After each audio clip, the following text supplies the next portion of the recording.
Welcome back to my channel learning continuous. ఈరోజు మన topic ఉంది కదా, ఏంటి అది? కరెంట్ అఫైర్స్ టాపిక్ నడుస్తుంది కదా తెలంగాణలో. Current affairs topic. What is the topic? The comments made by the senior IAS officer Smita Sabharwal గారు. So she made a comments on the differently abled persons stating that they cannot be recruited into all kind of services such as civil surgeons or some kind of a pilots. So ఇట్లాంటి పొజిషన్స్కి వాళ్ళు అర్హులు కాదు అని తను ఒక comment చేశారు. Okay, so ఈ comment Smita Sabharwal చేశారు కాబట్టి చాలామందికి ఇది నచ్చలేదు. ఇన్ఫ్యాక్ట్ సో నన్ను అడిగితే నాకు నచ్చలేదు. That is my opinion. So even I didn't like those kind of statements made by Smita Sabharwal గారు on the differently abled persons. So differently abled persons అంటే ఎవరంటే డిజేబుల్డ్ పీపుల్ అనొచ్చు, ఫిజికల్లీ ఛాలెంజ్డ్ పీపుల్ అనొచ్చు. మోడీ గారు అయితే లాస్ట్ 10 yearsగా 2015 నుంచి he has started saying instead of వికలాంగులు అనే బదులు ఆయన దివ్యాంగులు అనడం స్టార్ట్ చేశాడు. ఎందుకంటే వికలాంగులు, డిజేబుల్డ్ అనేవి నెగటివ్ వర్డ్స్గా అతను Modi treating them. And of course those are wrong thing. Disabled అనేది ఏం లేదండి. There is no disability.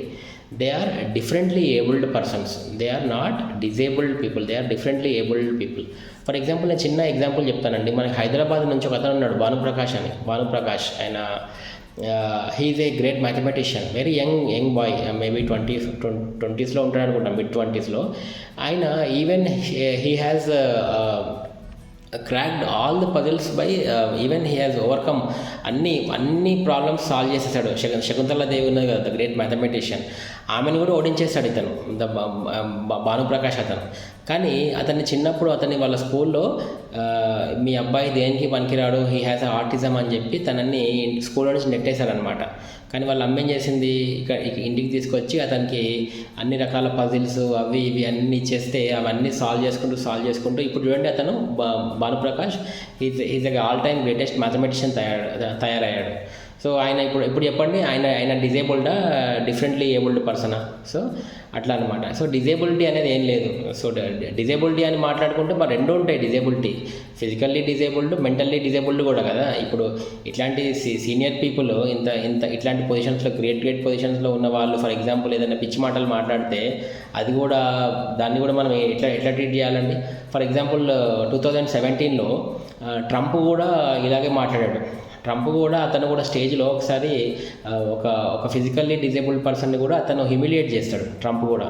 అప్పుడు కూడా ప్రపంచం అంతా అతన్ని ఖండించింది. ఓకే, ఇట్ ఈస్ ఎవరు చేసినా తప్పే, దట్ ఈస్ రాంగ్. సో అది చేయకూడదు. సో అన్ఫార్చునేట్లీ స్మితా సబర్వాల్ కూడా అట్లా మాట్లాడారు, which is not at all the right thing to do. మరి ఆమె ఎందుకు అట్లా అన్నారో మనకు తెలియదు. బట్ డెఫినెట్లీ ఇది ఒక చర్చనీయ అంశంగా మారిందండి. సో మనకు ఏ విధంగా హెల్ప్ అవుతుంది అని అంటే definitely this might be a topic for our mains.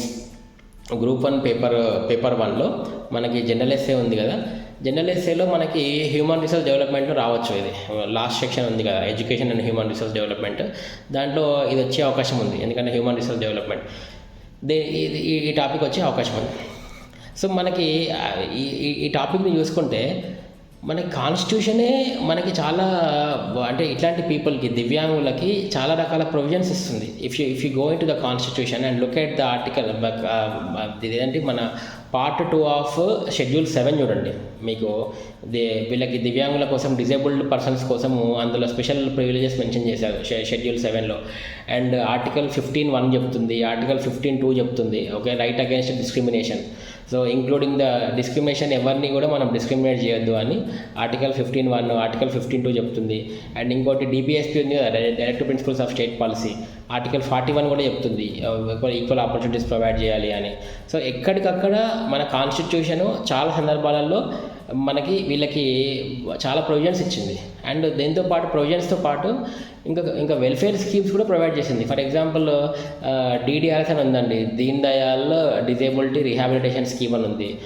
అంటే డిజేబుల్డ్ పర్సన్స్ని కూడా జనజీవ స్రవంతిలో కలపాలి, వాళ్ళకు కూడా అన్ని ఆపర్చునిటీస్ ప్రొవైడ్ చేయాలి అని వాళ్ళకు ఒక స్కీమ్ ప్రొవైడ్ చేసింది. అండ్ 1995లో equal employment and opportunities act అని ఒకటి ఉంటుంది. 1995 ద పీపుల్స్ డిజేబిలిటీ యాక్ట్ అని ఒకటి తీసుకొచ్చారు. సో ఇట్లా యాక్ట్ని తీసుకొచ్చి వాళ్ళని ఎక్కడ కూడా వాళ్ళని ఐసోలేట్ ఐసోలేట్ చేయకుండా వాళ్ళని మన దీంట్లో కలపడానికి ట్రై చేస్తుంది గవర్నమెంట్ కూడా. సో గవర్నమెంట్ ఒక సైడ్ ఏమో ఇంత ప్రయత్నాలు చేసి వాళ్ళని ఎక్కడ ఐసోలేట్ చేయకుండా ప్రయత్నం చేస్తుంటే, ఇట్లాంటి పీపుల్, ట్రంప్ లాంటి వాళ్ళు కానీ, ఇలాంటి సీనియర్ బ్యూరోక్రాట్స్ కానీ ఎప్పుడో ఒకసారి అట్లా statements, if they make these statements they will be very demotivating to these people. ఎందుకు డిమోటివేటింగ్ అంటే ఒక ఫిజికల్లీ ఛాలెంజ్డ్ పర్సన్ని మనము ఫిజికల్లీ ఛాలెంజ్డ్ పర్సన్ ఒక్కడికే ఛాలెంజెస్ ఉన్నాయి అనుకోవద్దు. మనం we have to consider his family situations also. ఎందుకంటే that person will anyways inevitably face the challenges from the society అంటే ఎవరు? వాడు క్లోజ్ ఫ్రెండ్స్, రిలేటివ్స్, సిబ్లింగ్స్, సొంత నైబర్స్, పక్కనున్న నైబర్స్, రిలేటివ్స్, వాళ్ళ దగ్గర నుంచి ఎన్నో సందర్భాలలో he will face lot of criticism. And apart from this guy his family members also face severe criticism. ఏదో ఒక సందర్భాలలో వాళ్ళు కూడా క్రిటిసిజం ఫేస్ చేస్తారు. సో అది చాలా కష్టం అండి. అంటే అట్లాంటి పర్సన్ వాళ్ళ ఫ్యామిలీ మెంబర్స్కి అతనికి చూసుకుంటే అందరూ కూడా ఎంతో కమిట్మెంట్తో, ఎంతో డెడికేషన్తో వాళ్ళ ప్రయత్నం వాళ్ళు చేసుకుంటూ బతుకుతూ ముందుకెళ్తూ ఉంటారు. సో ఏదో సాధిద్దాము, ఏదో చేద్దాము అని వాళ్ళు ఒకరికొకరు మోటివేట్ చేసుకుంటూ ఉన్న సమయంలో ఇట్లాంటి సొసైటీలో ఇట్లాంటి పీపుల్, సీనియర్ పొజిషన్స్లో ఉన్న పీపుల్ కానీ, ఇట్లాంటి మంచి పొజిషన్స్లో ఉన్న పీపుల్ కానీ ఇట్లా నెగిటివ్గా మాట్లాడడం కానీ, వాళ్ళని డిమోటివేట్ చేస్తున్నట్టు మాట్లాడడం అనేది సమంజసం కాదనమాట. ఓకే, ఇది డెఫినెట్గా ఇది యాక్సెప్టబుల్ థింగ్ అయితే కాదు. ఓకే, మనకి ఎన్ని సిచ్యువేషన్స్ లేవండి. ఫర్ ఎగ్జాంపుల్ 1981లో అనుకుంటా there is a great dancer called, ఆమె పేరు సుచిత్రా చంద్రనో ఏదో ఉంటుంది. That lady, she was a great Bharatanatyam dancer. However she lost her leg, her leg was amputated in a car accident.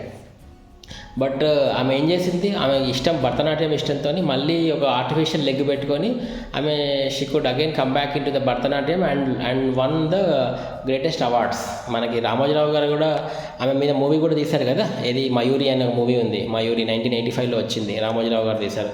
So ఆ మూవీ క్లియర్గా చెప్తుంది. ఓకే, అండ్ మనకి ఇది రీసెంట్గా కూడా వచ్చింది కదా, ఎంత మంచి మూవీ, ఇది రాజా ది గ్రేట్ అని. మనకు రాజా ది గ్రేట్ మూవీ చూసినప్పుడు మనకి ఇది ఎక్కడ కూడా మూవీ ఎంత ఎంటర్టైనింగ్ ఉంటుందండి. మూవీ చాలా ఎంటర్టైనింగ్ ఉంటుంది, ఎక్కడ కూడా మనకి మూవీ బోర్ కొట్టదు. ఎందుకు అంటే the director has clearly showed though I'm blind, అంటే హీరో యొక్క హీరోయిజం ఏ విధంగా చూపిస్తాడంటే though I'm blind I'm trained అని అంటూ ఉంటాడు అనమాట Raviteja. So which is absolutely correct కదా. బ్లైండ్ అయినంత మాత్రాన వాళ్ళకి స్పెషల్ టాలెంట్స్ లేవనుకుంటే ఎంత అవమానం, తప్పు కదా. సో ఆయన ట్రైన్డ్. సో అట్లా అనమాట, they are differently abled persons, not disabled persons. So అట్లా మనము మాట్లాడకూడదు అనమాట. సో ఇదండి నేను చెప్పదలుచుకున్న topic and point of thing. మనం దీని మీద ఇంకా నోట్స్ ప్రిపేర్ చేసుకుంటే definitely we can make a good note, మనం కన్స్ట్రక్టివ్గా రాయగలుగుతాము. అట్లా నెగటివ్ రాయడం కంటే కూడా, ఎందుకంటే మన కాన్స్టిట్యూషనే వాళ్ళని సపోర్ట్ చేస్తున్నప్పుడు మనం ఎక్కడ కూడా నెగటివ్ రాయాల్సిన అవసరం లేదు, చెప్పాల్సిన అవసరం లేదు. అసలు నెగటివ్ నాకైతే ఎక్కడ కనిపించట్లేదు. ఎందుకు అంటే నెగటివ్ ఏం లేదు. మేబీ కొన్ని సందర్భాలలో అనవచ్చు. ఫర్ ఎగ్జాంపుల్ ఒక మిలిటరీలో వీళ్ళకి అర్హత లేదు, ఎందుకు అని అంటే that job duties requires that. Okay, అట్లాంటి సిచ్యువేషన్స్లో అది అందరికీ తెలిసిన విషయమే, అక్కడ వాళ్ళని ఎక్కడ కించపరిచినట్టు కాదు. ఫర్ ఎగ్జాంపుల్ ఒక physically challenged person cannot become a soldier because he has to run every day, he has to be in the front line. So అక్కడ మనం వాళ్ళని ఏమీ అవమానించట్లేదు. సో అట్లాంటి పొజిషన్స్కి డెఫినెట్గా అది వాళ్ళకు తెలుసు, మనకు తెలుసు. So the government itself is telling that you are not eligible here. ఇక్కడ అంటే ఈ జాబ్ డ్యూటీస్ వేరే కాబట్టి నీకున్న స్థితికి ఇక్కడ ఉన్న జాబ్ డ్యూటీస్కి సరిపోదు అని చెప్తుంది, కానీ ఎక్కడ కూడా వాళ్ళు అవమానించట్లేదు. ఓకే, ఫర్ ఎగ్జాంపుల్ ఈయన చూడండి, మన అబ్దుల్ కలాము ఆర్మీకి వెళ్దామని ట్రై చేస్తే ఆయన హైట్ సరిపోలేదు అని అబ్దుల్ కలాంని వీళ్ళు పంపించేశారు ఆర్మీ వాళ్ళు. కానీ ఏమైంది, పంపించడమే మంచిది అయింది కదా. ఆయన ఆర్మీలో పోయి ఉంటే ఏ మేజర్గానో ఏ బ్రిగేడియర్గానో రిటైర్ అయిపోయి ఉండేవాళ్ళు. కానీ ఆయన అటు పోకుండా సైంటిస్ట్ అయ్యి అక్కడ రాలేదు కాబట్టి సైంటిస్ట్ అయ్యి ప్రెసిడెంట్ అయ్యాడు. ఏ ఆర్మీ అయితే ఆయనను బయటికి తరిమేసిందో ఆ ఆర్మీ చీఫ్ మాత్రం ఈయనకి నమస్తే చేశాడు. చూసారా, అంటే అట్లా ఉంటుంది. సో అది చూడండి ఎంత గ్రేటో, ఆయనకు అది మంచి జరిగింది. ఓకే, అదే నేను చెప్పదలుచుకుంది ఏంటంటే మాకు ఎక్కడైతే కొన్ని సందర్భాలలో వాళ్ళు చేయలేని పరిస్థితులు ఉంటే గవర్నమెంటే క్లియర్గా చెప్తుంది. మనము మా గవర్నమెంట్ని ఇంటర్వ్యూన్ అయ్యి మనం చెప్పాల్సినంత అవసరం అయితే లేదు.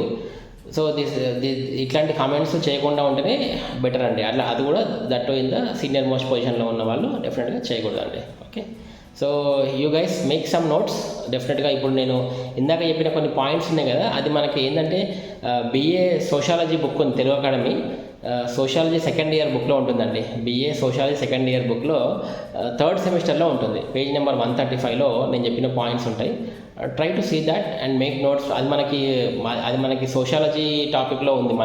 మనకి సోషాలజీ ఎక్కడ ఉంటుందంటే పేపర్ 3లో ఉంది. So make some notes on this one. This might be an important topic for the general essay. Okay. Thank you very much for watching my video. This is Aditya Boma signing off. Keep watching my videos. Have a good night. Okay. Thanks again.